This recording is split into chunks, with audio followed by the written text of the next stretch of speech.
I was commenting I was an atheist, but I think that, at least for me, it's not about believing in one dogma. It's about this overreaching principle, I think, that brings all religions together, which is love, compassion, and this concept of our existence on some level being an illusion, and understanding that we arise from nothingness and go to nothingness. And maybe this is a segue into your book, your latest book. Fiction or non-fiction, I'm not sure. Because when I was interviewed, when the book came out, they asked me, why did you go into fiction? I said, because I'm tired of stating facts and nobody seems to take it. So then we go into fiction. And in fiction, you have a little freedom more than the facts. No, you can say if something is wrong and somebody mistakes you, you can say, well, this is fiction, come on. So that's one thing. The other is, recently there has been a beautiful book which I was reading called Sapiens by Harari. Very nice. Some points, some of the things there, because he's an anthropologist. It's about, he says, the whole of this ordering of civilization and organizations probably started when people started lying. I mean, in the sense, not lying in the sense that fiction, like the chimpanzee cannot fictionalize. A chimp can't, but human beings, then they have heaven, they have hell, they have invented many things out of imagination. And the imagination has to be so real for people to really believe it. That also some way kind of influenced me to write fiction. I said, some things which I can't write factually, maybe, but it's difficult to say because some of my factual books, like my autobiography, sometimes sound like fiction. Yeah. So the dividing line between them, I think, is very, very narrow. So let's talk about the void, which in some ways I think we've been heading towards. In your book, we're at the end. Shunya goes to the void, and he states he's going there. What is this a metaphor for? Well, in this book, which is a story, of course, when Shunya goes into the void, simply means that he is no more visible to us. That's what it means. That doesn't mean he's not there somewhere. And because in the beginning, this character called Shunya, when he comes, and somebody asks him, what's your name? He says, I'm Shunya. So where do you come from? He says, Shunya doesn't come from anywhere and doesn't go anywhere. It's no thing, and nothing but no thing. And so therefore in the end, he goes back to, nobody knows where he came from. He goes back to where he came from. We don't know where. I mean, this is the concept. This is the one concept. The other concept which I am trying to work out is that void is not nothing, but it's the essence of everything. And therefore this man being here or not being here is not so important. The crystallization of it is not so important. As a concept, it's there everywhere all the time. And I don't know if you notice at the end that there is this doctor, a neurologist who studies this, and he says, where have I seen this man before? Because he's looking at the picture. And he's had a patient. Yes, he said, I have seen him as a patient. Now, I'm also trying to say that what we think, some people we think are patients, may not be really patients, but somebody who is not like other people, extraordinary. So we can't define them. So we kind of judge and say, oh, they are patients. They're not well. They're sick. They may not be. Maybe there's something which they can see which we can't see. I don't know, something similar to this. I'm trying to. No, that was my impression. That one is that one thing that inhibits our ability to see clarity is our own judgments.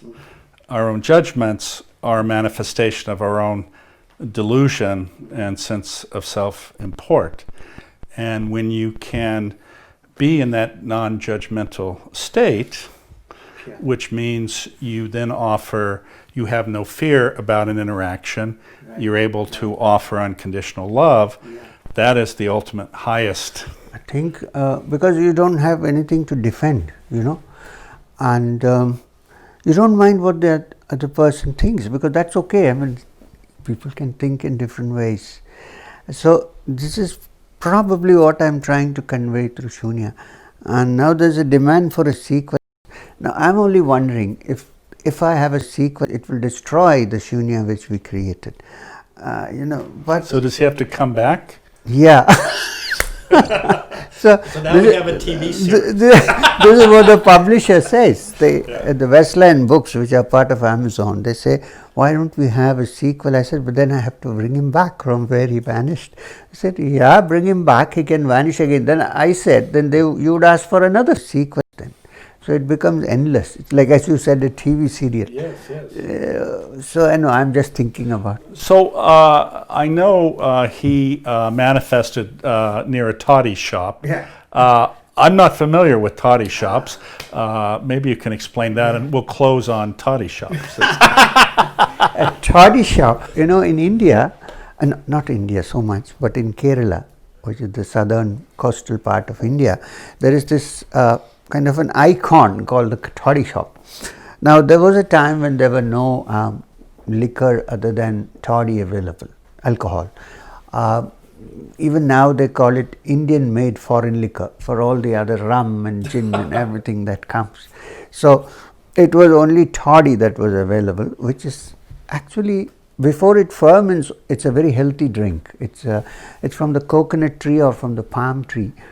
They climb up and they chop the top of the bud that comes, and they leave a pot there so that it drips into it, and it's very sweet before fermenting, and then they make it ferment and it becomes toddy.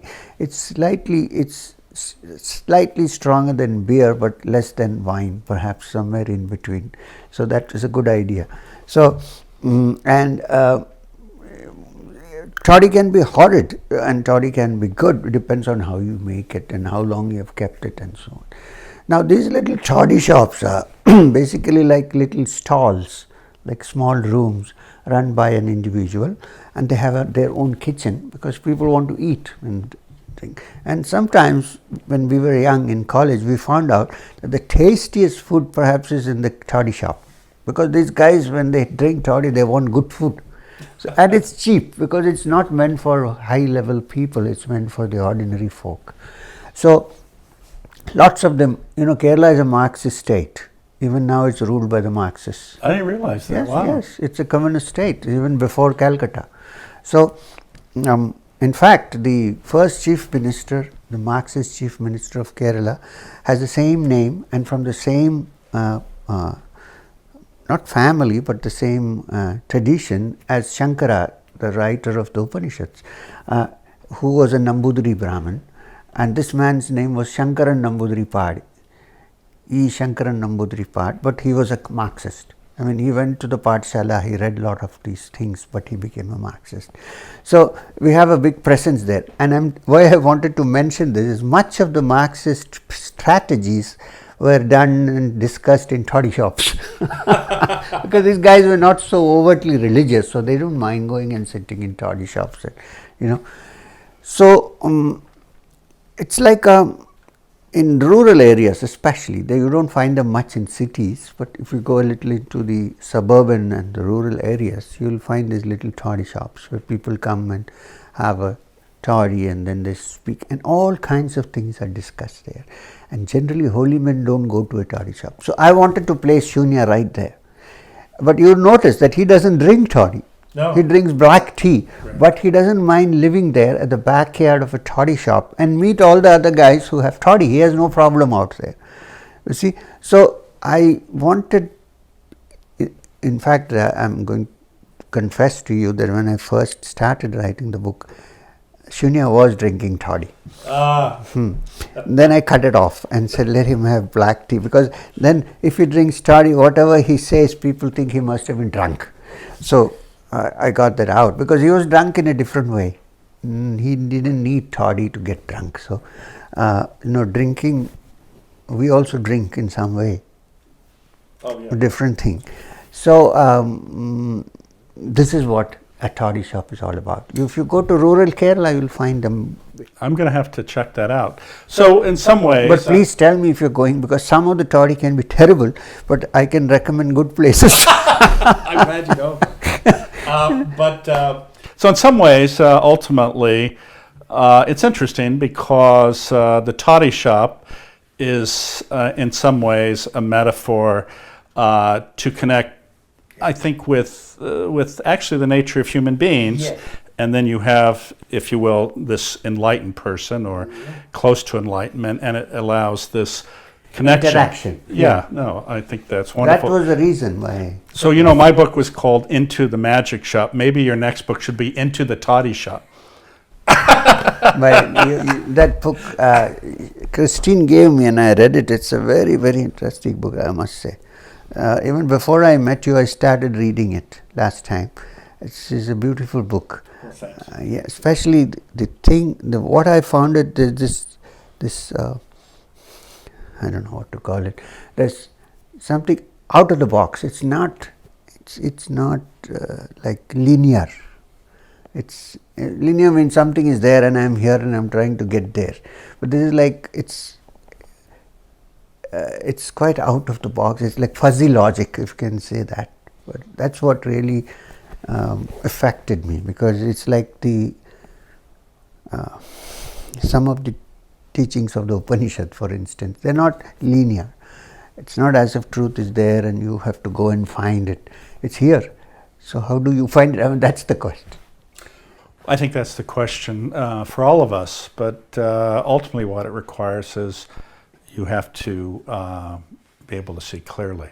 And I think that's what the path, helps us. I think also when you say clearly, it means to sometimes keep ourselves out of it and look at it. No, I think that's right. It's because we have to be careful because we have a tendency for delusion. So maybe on that you know note, best on that. For all of you who have been listening, I want to thank you. I think our time actually has probably gone a bit over, but what a delightful discussion, and I want to thank you for spending the time with me, and it was very enjoyable. And thank you very much for this, because I know you also your time is valuable and that you came and spent some time with me. Thank you very much. All of our time is valuable. Thank you. Thank you all.